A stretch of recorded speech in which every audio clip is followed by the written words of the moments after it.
terminamos pensando, sean imitadores de mí, y pensando como el apóstol Juan dice que tenemos que imitar al Señor. Pero hoy hay un par de preguntas para que pensemos para introducir, ¿no? La primera pregunta es, ¿quién está moldeando mi vida? Yo estoy muy agradecido a Dios porque veo que hemos estado creciendo en el grupo de servidores y leen la Biblia. Todos estamos leyendo el mismo pasaje. Y es interesante ver cómo a través del libro de los Hechos, un solo versículo, cada uno saca una aplicación diferente. Ojalá Dios quiera, no me gusta la palabra, ojalá Dios quiera que todos podamos leer la Biblia cada día. Pero ¿quién está moldeando mi vida? ¿Quién está moldeando mi manera de pensar? Mi manera de hablar, mis decisiones y mis afectos. Si yo no tengo un encuentro diario con el Señor, mis pensamientos no van a ser sus pensamientos. ¿Por qué? Porque tengo la mente de Cristo, pero si no la lleno. Ahora, pregunta, ¿cómo hago? ¿Cuántos tienen la mente de Cristo? Levanten la mano porque quiero saber si saben dónde está o de qué estoy hablando. Solo Maynor y yo, somos los dos elegidos. Maynor. Bueno, Carla, somos 3. 4. Solo 4 tenemos la mente de Cristo y el resto ¿qué? A ver, ¿dice la Biblia que tenemos la mente de Cristo, sí o no? Bien, ¿dónde lo dice? Eso porque no lee la Biblia. ¿Dónde lo dice?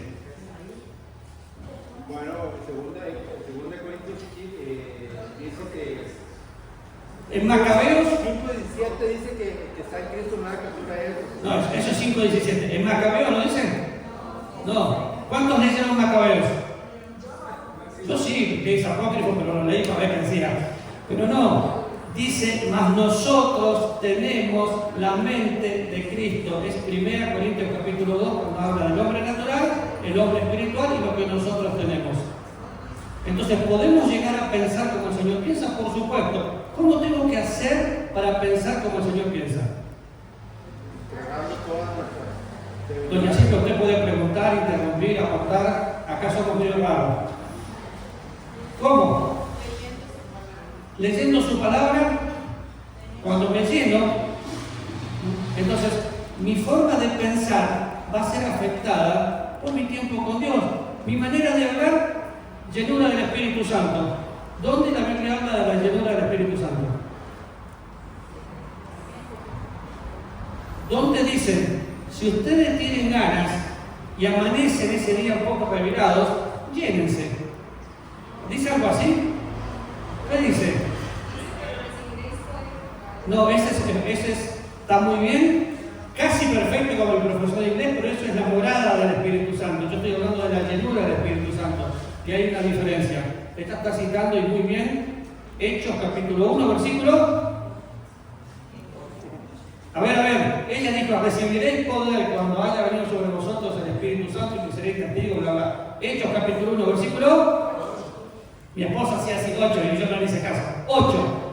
Eso es morada. ¿Cuál es la diferencia entre morada del Espíritu Santo y llenura del Espíritu Santo?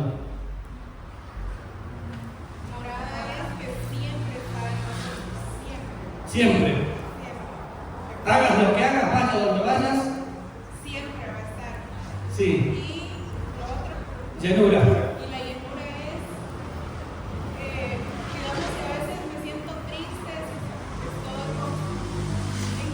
y no puedo decir la palabra, estoy poniendo triste el espíritu.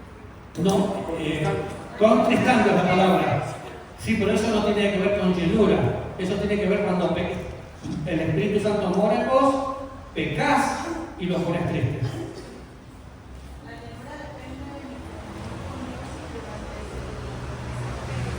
La llenura depende de mi comunión con Dios. Efesios capítulo 5, y se lo voy a volver a preguntar, lo que Manuel acaba de decir el versículo 18, dice, sean llenos, y hace un contraste. No se embriaguen con vino. ¿Por qué? Porque en esa época había problemas con el alcohol. Vamos a ponerlo en el contexto de hoy. Déjense de trabajar tanto, de meterse en las redes sociales, de pensar que todo es plata en la vida. y pongan a Dios en primer lugar. En ese momento el problema era el alcohol, hoy el problema es otro. Entonces, sean llenos del Espíritu Santo. Es una orden. Así que no ser lleno, siendo una orden y no cumpliendo la que es. Desobediencia por consecuencia de pecado. Así que todo aquel que no se deja llenar por el Espíritu Santo está en pecado. Pregunta, ¿tengo que pedir la llenura? ¿Tengo que orar para ser lleno? Sí, amén, no. Salvo que haya un versículo dentro del contexto de la iglesia que diga que sí, pero no. Es una orden a ejecutar, no es un pedido. Yo no le pido a Dios que me llene. Yo tomo la palabra de Dios, la llevo a mi vida, la palabra de Cristo mora en abundancia y yo soy lleno. Es una orden. Claro, entiendo a Maynard, me está citando un versículo del Evangelio donde los discípulos oraban, pero en ese momento la morada del Espíritu Santo era temporal. Jesús estaba con ellos al lado, no estaba en ellos. ¿Sí? Entonces, claro que mi forma de hablar, por supuesto que mis decisiones y por supuesto que mis afectos. ¿Por qué? Porque el fruto del Espíritu es amor. Entonces, fíjense qué importante es pensar. El primer versículo es: sean imitadores de mí como yo soy de Cristo. Y vamos a pasar esa parte y vamos a ir a una parte muy interesante y quiero ver qué piensan. Abran su Biblia, por favor. En Efesios o en Filipenses. Donde ustedes quieran, yo voy a leer Filipenses. Vamos. Pablo empieza diciendo: sean imitadores de mí, así como yo soy de Cristo. De hecho, pregunta de la semana pasada: ¿cuántas veces Pablo dice que lo imiten? Yo lo dije la semana pasada. A ver, les voy a decir una. Por ejemplo, 1 Corintios capítulo 11: sean imitadores de mí como yo de Cristo. ¿Cuántas veces Pablo dice imítenme? ¿Dijeron 4? No dijeron nada. Sí, 4 veces. Bien. En el que sigue, el versículo 18 dice: porque por ahí andan muchos, de los cuales os dije muchas veces, y aún ahora lo digo llorando, que son enemigos de la cruz de Cristo, el fin de los cuales será perdición, cuyo Dios es el vientre, y cuya gloria es su vergüenza, que solo piensan en lo terrenal. Mas nuestra ciudadanía está en los cielos, donde también esperamos al Salvador. Pero nos quedamos en ese versículo 18 y 19. Ahí andan muchos, el fin de los cuales será perdición. 18 y 19. Los enemigos de la cruz de Cristo. ¿Qué piensan de los enemigos de la cruz de Cristo? Y dice que no están afuera, muchos pueden estar adentro. ¿Qué ideas les da ese versículo? Acuérdense que la Biblia se estudia literalmente haciéndole preguntas. ¿Qué piensan de ese versículo? Enemigos de la cruz. Hoy en las redes sociales vemos muchos motivadores que no mencionan la cruz. La cruz desapareció de los púlpitos. Es triste, no se menciona la cruz, no se menciona el infierno, solo se menciona el amor. Claro que Dios es amor, pero también es justicia. Y por supuesto que el infierno es real, así como el cielo es real. Pero sin cruz no hay corona, no es un dicho, es un hecho. ¿Por qué? Sin pasar por la cruz, no puedo llegar a mi ciudadanía en el cielo. Entonces, ¿qué piensan? ¿Qué es un enemigo de Cristo? De la cruz de Cristo. Porque Pablo dice que estaba llorando y no se refiere a que se emocionó. Le dolía pensar la situación. Pensemos juntos. ¿Quién puede leer ahí, por favor? Pablo habla con lágrimas. El seguimiento bíblico nunca debe ejercerse con arrogancia, sino con dolor santo. ¿Pablo quién era?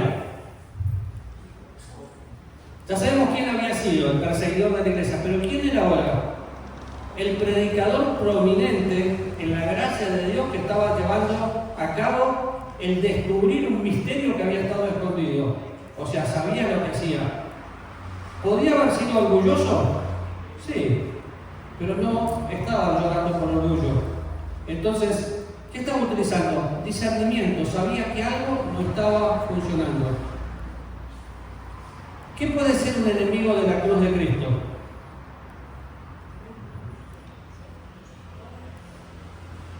Una persona que habla de una manera, pero vive, sí, ¿quién?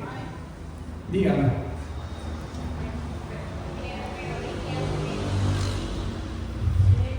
El ego.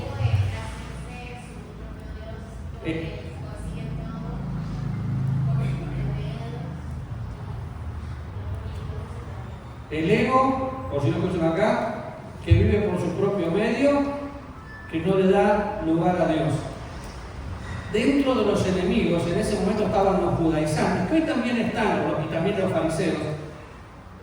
En esa época, muchos enemigos de la cruz de Cristo trataban de agregarle a la gracia de Dios ley. Hoy está pasando lo mismo.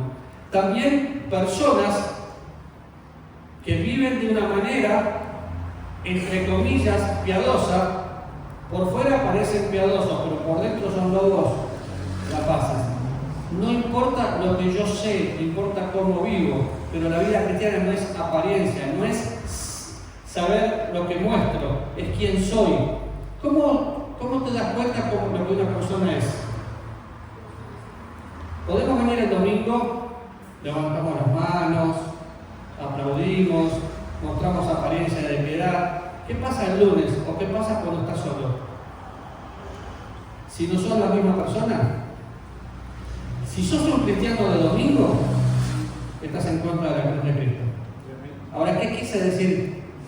Para que nadie se ofenda después. Porque al domingo hay que venir. ¿Qué quise decir? Si sos un cristiano de domingo, no sos enemigo de la cruz de Cristo. Nosotros podemos ser falsos cristianos o nuestro corazón se puede apartar. En lugar de decir falso, vamos a usar una palabra más educada, profesantes, que es lo mismo. Sí.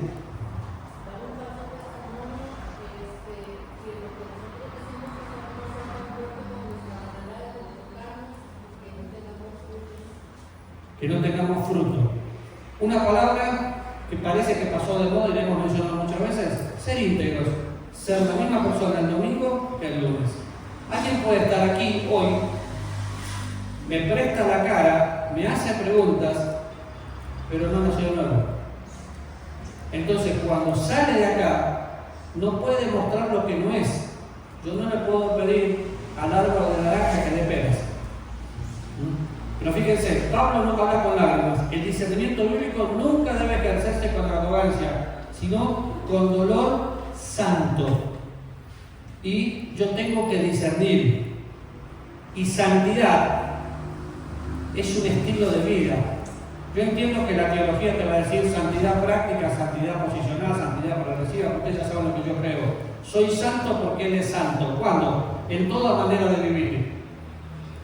Y empezamos preguntando qué era ser lleno del Espíritu Santo. Yo soy lleno del Espíritu Santo. ¿Hasta cuándo?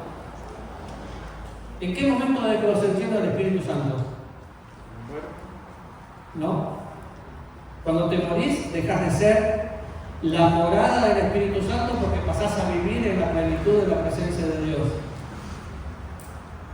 ¿Contesté tu pregunta? Ahora, contéstame la mía. ¿En qué momento dejamos de ser llenos del Espíritu Santo?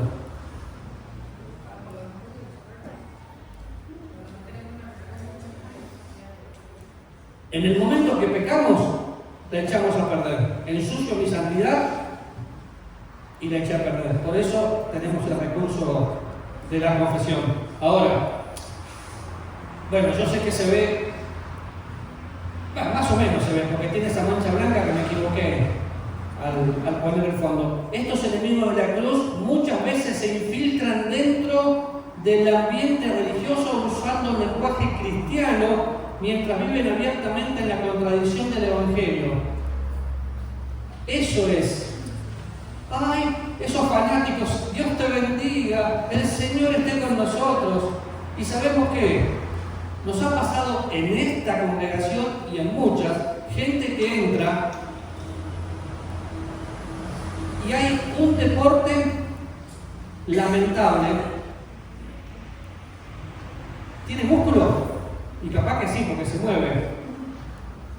Hay un deporte lamentable que divide iglesias. ¿Qué es? El apóstol Santiago dice que es un pequeño miembro que puede hacer un incendio brutal. La lengua, la murmuración.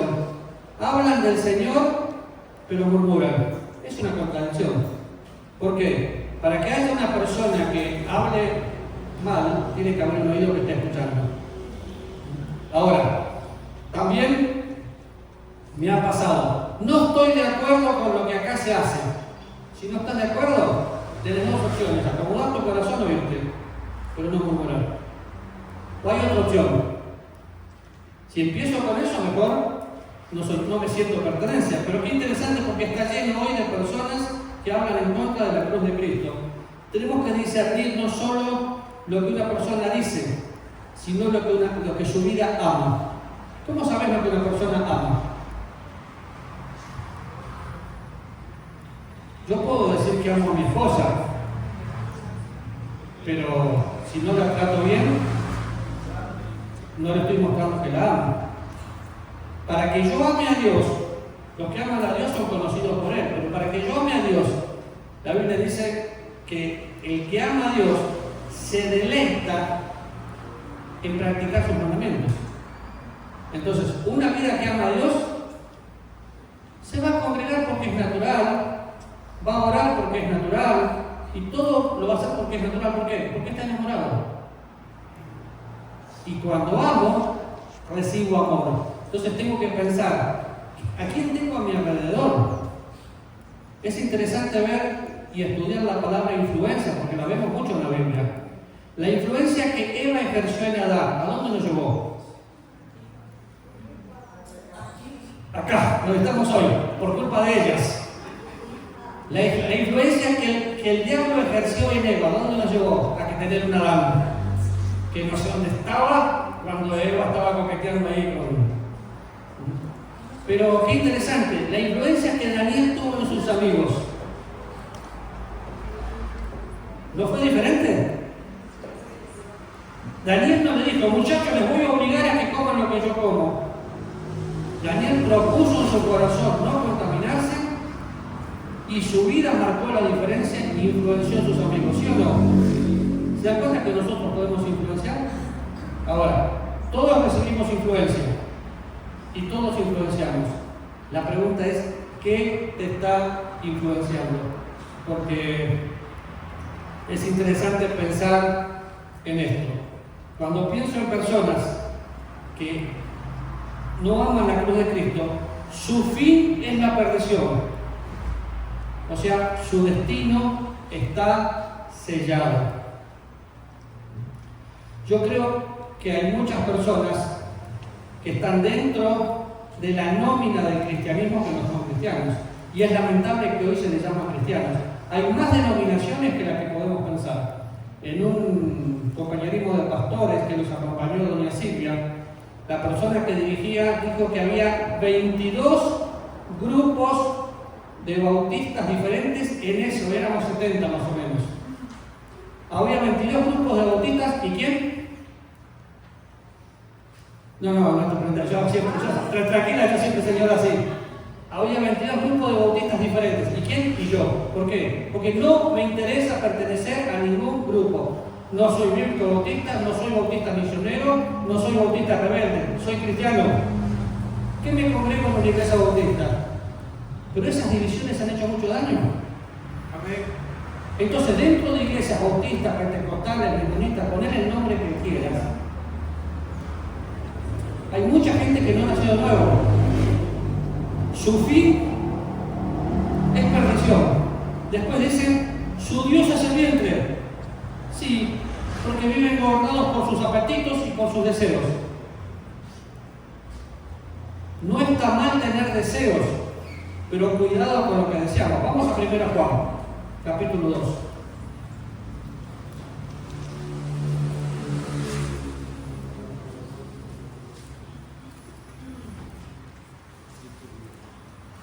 ¿Lo tienen? Versículos 16 y 17. 15, 16 y 17. No améis al mundo ni las cosas que están en el mundo. Si alguno ama al mundo, el amor del Padre no está en él. Porque todo lo que hay en el mundo, los deseos de la carne, los deseos de qué, dice después, y la vanagloria de la vida, ¿cómo siguen? El mundo pasa y sus deseos, pero el que hace la voluntad de Dios permanece para siempre. Yo estoy acá, pero estoy de paso porque mi ciudadanía está en el cielo y tengo que comportarme como ciudadano que soy. Ahora, ¿cuáles son tus deseos? Empezamos haciendo un par de preguntas de cómo podíamos pensar, cuál podría ser nuestra conversación, pero dice, no ames el mundo ni las cosas que están en el mundo. De esta misma manera fue tentado el Señor y no pecó. Y de esta misma manera somos tentados nosotros. Yo deseo, que yo quiero tener casa propia, ¿sí? Por si no tenés trabajo, es como un muchachito que me decía que quiere tener auto. ¿Trabajás? No, pero yo necesito un carro. Bien, ¿tenés para la gasolina y para el seguro? Dios va a proveer, sí, pero si no trabajás, ¿tenés licencia? No, no tengo licencia, o sea, no tenía nada, solo tenía el deseo. ¿Necesita el carro? No. Primero necesita un trabajo fijo, madurar y sacar su licencia y comprar su automóvil, si lo puede mantener. Si no puede tener un seguro, ¿necesita un automóvil? No, es un deseo, no es una necesidad. Pero siempre tengo que pensar, cuando deseo algo, ¿lo necesito o lo quiero? Los deseos de la carne y la vanagloria de la vida, es que yo lo quiero tener para que me muestre. Ahora, dice después, piensan en lo terrenal. Y la verdad es muy triste como nosotros nos hemos acostumbrado a pensar que esta vida va a ser para siempre. La vida eterna no es acá, la vida eterna va a ser en el cielo. Entonces, si hay deseos carnales, no vamos a poder vivir de una manera diferente. Ahora, hay un versículo muy interesante. Mas nuestra ciudadanía está ¿dónde? En los cielos. Yo les conté el domingo pasado que estoy esperando la ciudadanía costarricense y voy a tener dos. La argentina y la costarricense, porque no se renuncian, tenés las dos. Pero por más orgulloso que yo esté de ser tico, mi prioridad tiene que ser pensar de dónde voy a pasar mi eternidad, en el cielo. Y si la gente sabe que soy ciudadano del cielo, voy a vivir diferente. ¿Qué está pasando ahora con el mundial? A mí no me gusta el fútbol, ni me interesa. Yo le daría una pelota, una bola a cada uno y se acaba el problema de estar peleando por tanta plata que se gana. Pero bueno, averiguo que jugó Paraguay, averiguo que jugó con Estados Unidos, lo mal que jugó Paraguay para poder conversar con la gente. Ahora hoy pregunté con quién va a jugar Argentina el domingo pasado, el martes que viene, y ya ni me acuerdo. ¿Por qué? No me interesa. Sin embargo, la pasión que están poniendo por el mundial, muchos cristianos no la ponen en la iglesia. Y va a haber, y si el partido fuera en este momento y jugara Costa Rica, en lugar de haber un PowerPoint, hay un partido en la iglesia. ¿Por qué? Y para que la gente se sienta cómoda. ¿Pasa eso o no pasa eso? ¿Dónde está tu ciudadanía? Y no digo que no te puede gustar el fútbol. Lo que estoy diciendo es, la misma pasión la tengo que poner, no, de hecho, mucho más pasión la tendría que poner para el Señor. Pero nuestra ciudadanía está en los cielos. ¿Qué esperamos en los cielos? ¿A quién esperamos? Al Salvador, al Señor Jesucristo. ¿Qué va a hacer el Señor Jesucristo? Transformarnos. Este cuerpo incorruptible, corruptible, se va a vertir un cuerpo incorruptible. La pregunta es, ¿sabemos lo que dice la Biblia? Sabemos que va a venir, pero ¿lo creemos? Porque cuando lleguemos a la presencia de Dios, vamos a quedar así, obnubilados porque estamos ahí, pero después pasamos por el tribunal de Cristo. Ahora, es interesante pensar, y lo voy a poner ahí, La ciudadanía es una palabra en griego que la puse a propósito para que la busquen. La palabra no apunta a un mero sentimiento religioso, sino a una pertenencia real, legal y definitoria. Soy ciudadano del cielo. No tengo una cédula, tengo una certeza por la sangre que Cristo derramó en la cruz y por su resurrección. Y si quieren algo estrictamente bíblico, Romanos capítulo 4, versículo 25 dice que fue entregado por nuestras transgresiones y resucitó para nuestra justificación, y su resurrección es mi resurrección, y eso hace que tenga pertenencia. Pero fíjense, no me gusta no utilizar palabras en griego, pero era importante. Politeuma no apunta a un mero sentimiento religioso. Ay, es lo que yo siento, es que yo soy de esta religión. Yo no soy de ninguna religión. Yo necesito despertar a la realidad de que sin Cristo no hay esperanza y tener una relación personal con Él. Estoy muy contento, una persona muy cercana, que voy a quitar el nombre porque estoy grabando y no quiero hacerle sentir mal porque ven mis videos. Le empecé a mandar El Camino de la Vida, el devocional que muchos de ustedes reciben. Yo dije, no lo voy a escuchar. Le pegó un cáncer de próstata brutal. Fue el mejor regalo que pudo tener. ¿Por qué? A veces la gente se enferma y dice, ay, me enfermé, y se pone achantada. Otros quieren ser más piadosos que nunca y empiezan a orar por sanidad. Esta persona empezó a buscar al Señor. Y me sorprende porque tengo muchos años. Hace mucho tiempo había dicho que había recibido a Cristo, hace 32 años. Nunca vimos resultados, ni fruto, ni nada por el estilo. Ahora sí. ¿Por qué? Porque Dios lo quebró. Y ahora está buscando lo celestial, no lo terrenal. Él sabe que quiere seguir viviendo acá. De hecho, tiene 70 años y decía, solamente quiero ver a mis nietos. Y le pregunté, ¿tus hijos están casados? Perdón, ¿tus hijos tienen novia? No, bueno, tiene que tener novia, casarse, tener hijos para que vean a los nietos. Así que yo no sé cuántos años quiere vivir en la tierra. Capaz que quiere vivir 1000 años. Pero está buscando al Señor. Ahora, triste que se enfermó. Qué bueno que esté buscando al Señor. ¿Por qué? Porque los momentos difíciles son así. Así que ser ciudadano del cielo es una pertenencia real, legal y ¿por qué definitoria? Porque la salvación no se pierde. Soy salvo, pero siempre salvo a pesar de. Y no quiero tomar mucho más tiempo, pero piensen en esto. Pablo recuerda a los filipenses que estaban orgullosos, somos ciudadanos del cielo. Era una pequeña colonia, pero eran ciudadanos. ¿De dónde eran ciudadanos? De Roma. Y estaban orgullosos de su ciudadanía.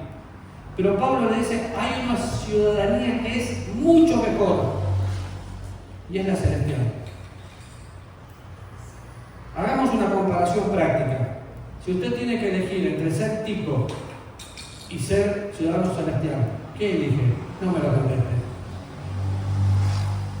En el momento que hay un partido, o hay elecciones, o hablamos de política, nos convertimos en ticos fanáticos. Y no está mal. Lo que está mal es poner a un lado mi verdadero estatus.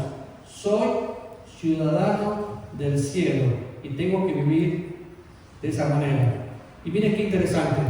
El creyente vive en la tierra, pero no recibe de la tierra su identidad final. Su sistema de valores ni su esperanza. Y vaya conmigo a San Juan capítulo 17, por favor.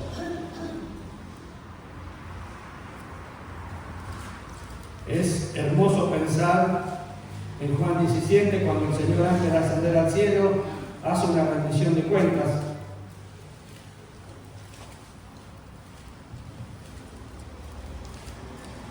¿Lo tienen, Juan 17? Bien.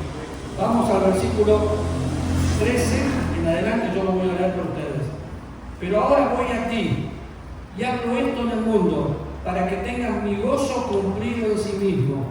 El Señor es la fuente del gozo. Yo les he dado tu palabra, y el mundo los aborreció porque no son del mundo, como tampoco yo soy del mundo. No luego que los quites del mundo, sino que los guardes del mal, que los guardes del mal. No son del mundo, como tampoco yo soy del mundo. Santifícalos en tu verdad. Tu palabra es verdad. El Señor está hablando de nosotros acá, porque en el capítulo dice, los que van a creer después de ellos. ¿Y vieron lo que dice? No somos de este mundo, pero estamos acá. Y estamos acá para marcar la diferencia. Y los que hicimos el devocional esta mañana en Hechos, hablaba de la transformación, del perdón de pecados, y de un Pablo frente a Agripa, compartiendo el Evangelio a pesar de que se estaba arriesgando. ¿Y qué dijo Agripa? Casi le persuade a ser cristiano. Por un casi no fue salvo. ¿Usted es casi o es salvo? Si es casi, lo siento. Si es salvo, gloria a Dios. Somos ciudadanos del cielo. Vamos a seguir el